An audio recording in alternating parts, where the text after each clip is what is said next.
Nanay Tess, magandang umaga po. Good morning po, sir. Kumusta ang benta? Magandang umaga po sa inyong lahat. Oo, Good kumusta ang morning. inyong benta sa inyong sari-sari store? Sa awa po ng Diyos, nagsimula naman na po ako makabenta-benta. Simula po nung natanggap ko po yung tulong po ninyo. Maraming po salamat po sa mga nagbigay po. Oh, doon ba ho sa 3,500, nakabili ba kayo ng gamot? Actually po kasi yung gamot, meron naman po nagbibigay sa akin yung senior office po dito.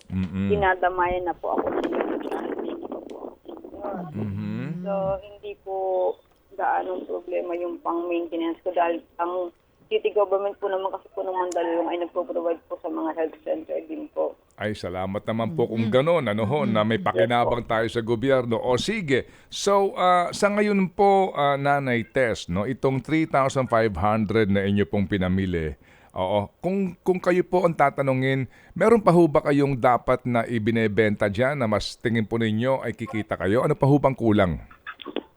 Bali, actually po nakabili naman po ako ng mga ilang pirasong grocery po yung mga pangunahin pong pangangailangan po. Kaya lang, yung 3,000 nga po is kaunti lang din po mabibili sa mahal din po ng bilihin.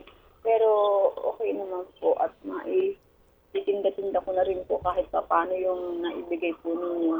Tapos yung 500 po kasi ibinayad ko rin po doon sa aking pending po na tubig. Na hindi ko na bayaran halos ng 3 buwan. Oo. So, pinauna ko na po doon dahil balak na sana kasi rin ako sa tulan ng tubig ng parang pang-araw. Opo. Pinakiusapan ko lamang po.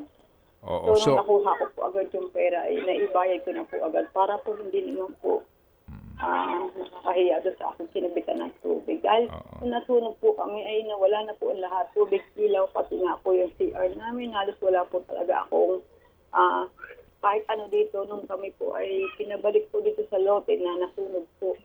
Sa bahay namin po namin. O sige, opo. Ganito, so Nanay Tess, ngayon po may tubig na kayo, no? Yung tubig ko po ay nakisaksak po ako ng hose doon sa aking kapitbahay. Pero itong nakaraang araw po, sinabihan din ako na baka raw po eding maghanap ako ng pwede raw uling kabitan dahil parang ayaw na po nila akong pakabili siguro dahil po sa mga pending kong bayarin. Pero pinakiusapan ko lang po. Sige, magkano ho bang inyo pong buwanan na pangbayad sa tubig ninyo kung kayo nakikikabit lamang sa kapitbahay? Actually po, 200 lang po. 150 po yun. Eh, minsan po kasi tumataas. Inaabot po ako minsan ng halos minsan 200 po. Isang buwan. Kaya pinahirapan po ako dahil wala naman Opo. po ako talagang income araw-araw. O sige, ganito po. So, Nanay Tess, no? Kami po ay magdadagdag ng pampuhunan po ninyo ngayong araw na ito. Opo. Maraming salamat po. O sige po.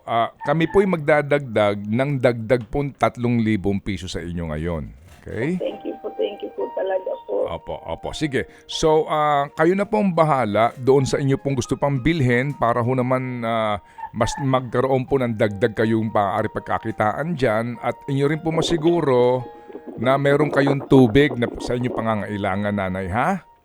Yes po. Opo. Kaya ho kami tumawag sa inyo para po dito, no?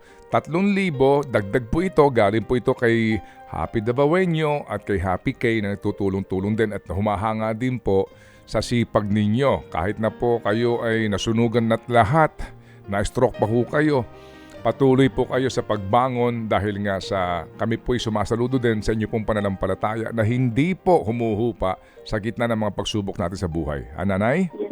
Yes po. Maraming salamat po sa mga nagdagdag pa po ng pampuhunan ko. Opo. Sige. So Nanay Tess, abangan lang po namin ang inyo pong update dito po sa inyo pong maliit na pinagkakakitaan. Hindi po naman po ito kalakihan pero hayaan po natin. Basta nakikita po ng ating mga Happy Anonymous na ginagamit sa tama, itong mga ganito pong tulong. Sigurado po ako marami pa ho ang maiinganyo na magbigay po ng tulong sa tulad nyo nangangailangan. Salamat po, Nanay Tess, ha? Maraming salamat po. Salamat din po sa lahat. Salamat din po sa pakikinig po sa aming programa. Hanggang ngayon ba nakikinig kayo sa amin? Yes po. Naka-televised nga po ako dun sa cellphone kong maliit. Okay. Habang nagtitinda, nakikinig po kayo. Opo. Sige.